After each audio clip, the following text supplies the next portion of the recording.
এখন আমাদের প্রাণগঞ্জ অঞ্চলের এক নেতৃত্বকে আহসান সাহেব তার ভাইদের নেতৃত্বে প্রাণঘাতী হামলা চালিয়েছিল, ফ্র্যাকচার করে দিয়েছিল, ট্রমা কেয়ারে নিয়ে গিয়ে ট্রিটমেন্ট করতে হয়েছিল।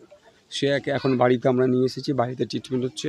অসুস্থ আমাদের কর্মী, আমাদের লড়াকু নেতা, তাকে আমি দেখতে এসেছি। একাধিক কর্মীকে দেখতে পাচ্ছি যে জেলে ভরে দিচ্ছে ভোটের আগে, তাহলে কি শাসক দল ভয় পাচ্ছে কোথাও?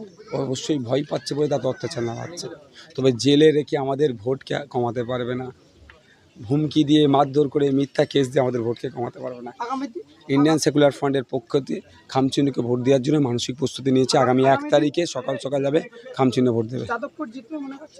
100% আমরা জিতছি, আশা করছি শান্তিপূর্ণ ভোট হবে, মানুষ আমাদের পক্ষে ভোট দেবে। কর্মীকে দেখতে আসলেন, কর্মী কতটুকু ভালো আছে? কর্মী এখন বেড রেস্টে আছে, তারপরও বেড রেস্ট থাকার পরও দেখুন লড়াই, ওরা আমাকে শক্তি যোগায়। শুয়ে শুয়ে ফোন নিয়ে নিয়ে কোথায় কী হবে না হবে, বুথ এজেন্ট কী হবে না হবে, সব তারা আলোচনা করছে। এখানে প্রতিনিয়ত আইএসএফের কর্মীদেরকে পুলিশ হানা দিচ্ছে, তাওলা দিচ্ছে, কী করবে? পুলিশকে তারা পার্টির ক্যাডার হিসাবে ব্যবহার করতে চাইছে, একটা অংশের পুলিশ ব্যবহার হচ্ছে, এটাকে ধিক্কার নিন্দা জানাচ্ছি। আশা করব ক্যালকাটা পুলিশের যে সুনাম আছে সেটা বজায় রাখবে ক্যালকাটা পুলিশ।